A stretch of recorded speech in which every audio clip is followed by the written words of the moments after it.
Hello and welcome to Tabletop Oddity. My name is Jay and today I'm going to be doing basic Darth Vader builds for Star Wars Legion. Now, full disclosure, we don't have the full rules as of recording, but I'm not really expecting anything to change. If something dramatic does change, I'll do another video. I'm fairly sure this will be right indefinitely at least.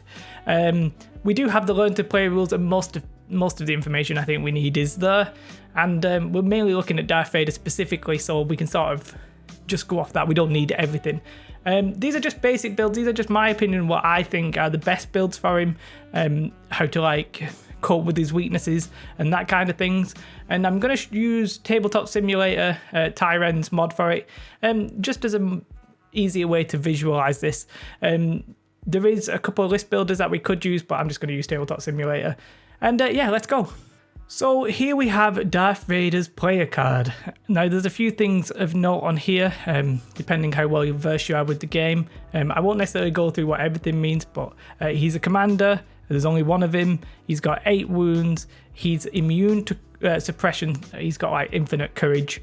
He's got the red defense dice. He doesn't have any attack surge or defensive surge modifiers. He is movement 1. He can take 3 force powers. He only has a melee attack, which is 6 red dice. Quite powerful. Impact 3 and Pierce 3. Impact 3 basically lets you change hits to crits, and Pierce 3 lets you cancel other people's blocks. So let's have a look at his actual abilities. He's got Deflect, which basically means if you spend a dodge token, you gain the surge to block result. Now if you roll any surges whilst you're blocking, the attacking model actually suffers a wound for each surge, so it's good, it's interesting. He's immune to Pierce himself, so Luke Skywalker can't hurt his dad. He's Master of the Force, which is interesting. Basically during the end phase, it lets him ready one of his force powers. So some force powers are once you've used them, you have to recover to get it back.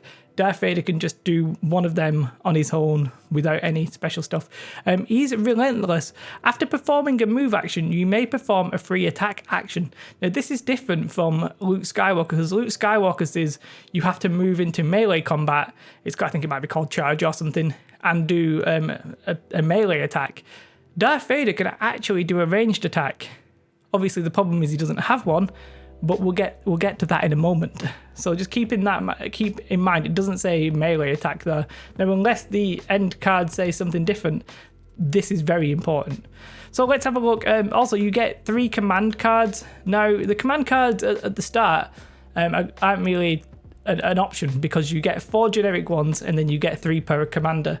Once you get an additional commander, these will become more relevant. But this one's important because it lets you, once you've done both your activations, you can take a wound, put him back in the deck so you can select him again at random, and then he can do one action. That one action can be an attack, so basically this allows him to attack 2 times in 1 round.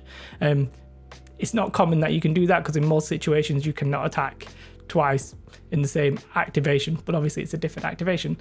New ways to motivate them, your opponent, your troopers can take a wound to get an extra action. So if you want to move and then shoot, or move, aim and shoot, you can do that. And I don't think this does anything, it just lets you take Darth Vader and 2 units, give them issue orders to those 2. So that's the command cards. That'll only become relevant which ones you like if you're running 2 commanders, and we don't have 2 commanders at the start. So let's look at all the upgrades you can actually take. At the top, we've got the ones that basically become exhausted. That little arrow, that means when you've used them, you turn them that way and it's exhausted. You have to recover to get them back. Obviously, Darth Vader is relentless and can get 1 back at the end of the turn, basically. So, Force Choke, that lets you basically kill an enemy mini, or that's not a commander. The interesting thing about that one is, let's say a trooper unit's got a special guy with a special gun, you can kill him. It is only, I think, range 1, so very small range, but it is only 5 points. Force Reflexes, you gain a dodge token. That's good because of Deflect. Force Push, you choose an enemy at range 1 and you can basically do a 1-speed maneuver with them. That's good for moving people away from objectives. And then, we'll do Battle Meditation. When you issue an order, you can issue one that's, I think it can be any friendly unit on the battlefield, so you're not limited to range 3. So basically you can only give the token to the unit that's within range 3 of your commander. This lets you just pick any on the table, so it could be miles away. Well, not miles, well, infinitely away, I guess, as long as it's on the battlefield. And then for me, this is literally the most important card of Darth Vader's life. But I just can't see a list where you would not take Saber Throw, because it's a free. Well, I say it's a free action. It is an action because it counts as an attack, but it's not exhausted either. You choose one of your melee weapons and you perform a range attack with that weapon against an enemy unit that is at range 1 or 2, using half of that weapon's dice, rounding up. That's treated as an attack action. So that's basically 3 dice, 3 red dice, both impact 3, pierce 3, at range 2. That's pretty damn good. And if I just quickly maybe get Luke Skywalker, wherever he is, let's have a look at him. You see, he has a blaster, which is 2 dice, range 1 to 2. I'm fairly sure this, unless the special rules, unless impact 3 and pierce 3 doesn't go along with this weapon, if you're using it at range, which there's no indication that's the case, Saber Throw is actually better than Luke Skywalker's blaster. Obviously, you're paying 10 points for it. You're paying an extra 50 points for Darth Vader. Never mentioned at the start, he's 200 points. Can't really do anything about that, though, at the start. Yeah, I mean, it's actually possibly worthwhile. No, he's got black dice, so forget about Luke Skywalker. We'll do Luke Skywalker another time. But yeah, you can see Saber Throw, 3 dice, range 2, very good. And combine that with the fact that he's relentless, that means he can move, and then perform his free attack, which is basically the same as what Luke Skywalker can do. Luke Skywalker can move 2 and then attack with his blaster. So Saber Throw to me, imperative, crucial. I cannot imagine a list where you wouldn't take Saber Throw. I played a game, obviously we don't know all the full rules and stuff like that, and Darth Vader was just so slow, couldn't get anywhere. I had to do that 3, I had to move, and then try and do a 3rd move to try and get into combat with somebody, just to get him to do something. He's so limitless without it. Yeah, you could give him Force Choke, which is range 1, but you might as well just move into combat with them, really. Yeah, so that's all of what he can take as of right now. I'm sure when we get more, if we get Obi-Wan Kenobi or Emperor Palpatine, there'll be possibly more Force powers, like Force Lightning or whatever, but we're not there yet. So they're all of the cards you can take. My preferred 3, this is what I would take. I mean, it is expensive, don't get me wrong. How much is that? It's 235 points for just this guy here. It's quite a lot. It's over a quarter of your army. So expensive. Anyway, so Saber Throw, as we just spoke about, he'll have 3 dice, range 2. You can move, use relentless, shoot. Perfect. Before that though, you can take your free dodge. So you take your dodge, you take your dodge token, mark it as exhausted, boom. You can use deflect when you want to maybe try and kill some of the enemy troopers shooting at you. Beautiful. And now Force Push doesn't seem that great. You might be like, oh, Force Choke is perhaps a little bit better, but let's quickly go over here. These are the objective cards. As far as I can work out, I'm fairly sure 3 of these 4 objective cards are to do with objective tokens. Like there's objective markers on the battlefield. You might really want to move your opponent away from one so that you can claim it. Now, breakthrough is probably not that great for Darth Vader, so in the minigame, if you've got Vader, you might not want to do breakthrough unless you've got a shed ton of speeders or something. But these 3 with the objective tokens, having Force Push to move somebody away from an objective, perfect. Imagine it's the last turn of the game or a turn you really want to claim an objective. Your opponent's moved on to the objective, you then move on to the objective, push your opponent away, take your dodge so you can't be shot, boom. Well, you can't be shot, but you know what I mean. So for me, Force Push, you can't use both. Well, you can use both of them in the same turn. The difference here is that you can only Master of the Force will only let you ready one of them, but it's not really a huge problem because it's all about that 1 turn goodness. So for me, this is the build I'm planning on taking 90% of the time, probably, maybe even more than that. The next build that I think would be okay is to leave out Force Reflexes because it is 15 points, but I wouldn't do it. I wouldn't leave out either of these 2 because I think you could leave out Force Push.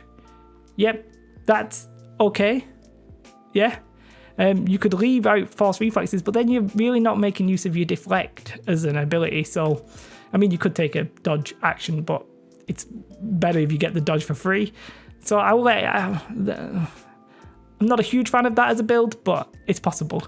And then this one, I would personally never use this, but I think some people might. That's Saber Throw, Force Choke, and Battle Meditation. Force Choke is a good one to possibly throw in instead of either Force Reflexes or Force Push, because you could, if you've got a guy who's killing vehicles, you can maybe single him out with that. The fact that it's range 1 for Vader just means I think right now it's a bit hard to get in.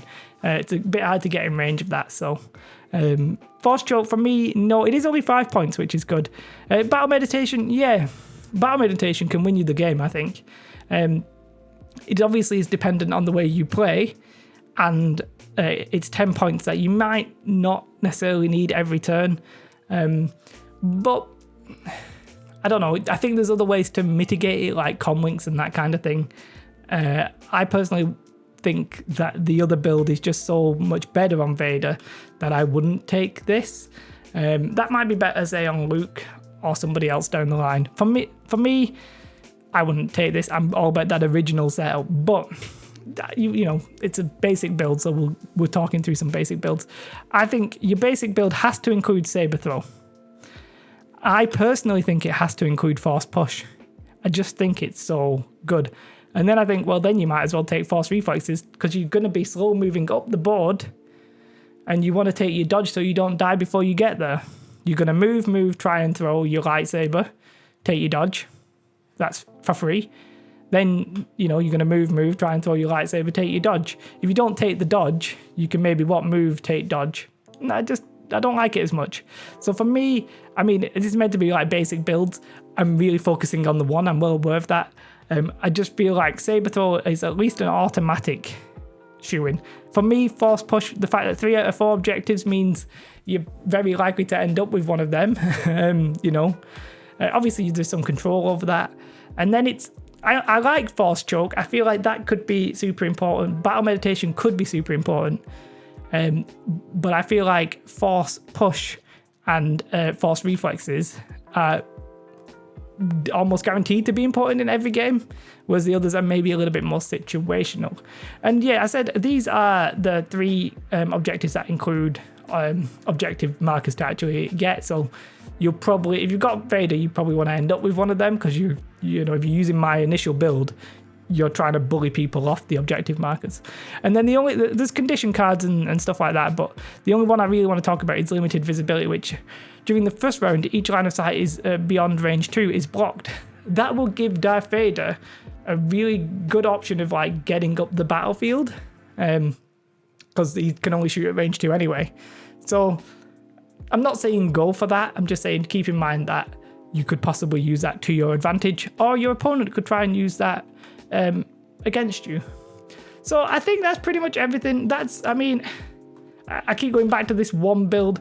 I personally think this is the build for him. If it turns out that like the objectives are actually are not as contested as it seems, then yeah, fair enough. But I feel like it could easily win you the game. So I think the only one I would possibly Force Push for Force Choke, maybe, because that will then let you take out a key miniature. But meh. For me, that's the build. So let me know what you thought, guys. Let's go back to webcam full screen. Let me know what you thought about that. Like, I think Vader's an interesting one. He's got a lot of weaknesses, but I feel like he can make up for them in very interesting ways. Saber Throw, for me, that makes him perform better than Luke Skywalker at both range and, at movement. He equals at range, and then I think he equals at movement, and then he's better at range. Obviously, he's a lot more expensive. As I said, the build is 235 points, so that is a large chunk of your army. And that's sort of my point. Like, if you're gonna, I wouldn't run him on the cheap. I'd just give him what you think is the best for the game that you want to play, and then play it like that. Because the difference between 200 and 235, meh. But if he's dead, he's dead. Do you know what I mean? So something like Force Reflexes where he's getting his dodge over and over, keeping a lot of those points alive, that's fairly good. If you disagree with me, please share. I maybe provide either, I'll try and put it in the load. There's like a Commander Admiral list builder thing. If you want to make a Darth Vader build there, just show me that. Obviously I'll happily have a look, or just tell me there's only like 5 cards you can take at the minute. So you know, just feel free to write it in the description, in the comments below. If you do like this kind of video, do subscribe and like, of course, that always helps. If you have a friend who's crap, keeps not putting anything on Vader, feel free to show him or her the video. Just before I go, I will be doing Luke Skywalker and other stuff soon, TM. Hopefully we'll have the full rules. Have a most beautiful day. Goodbye. Bye, guys.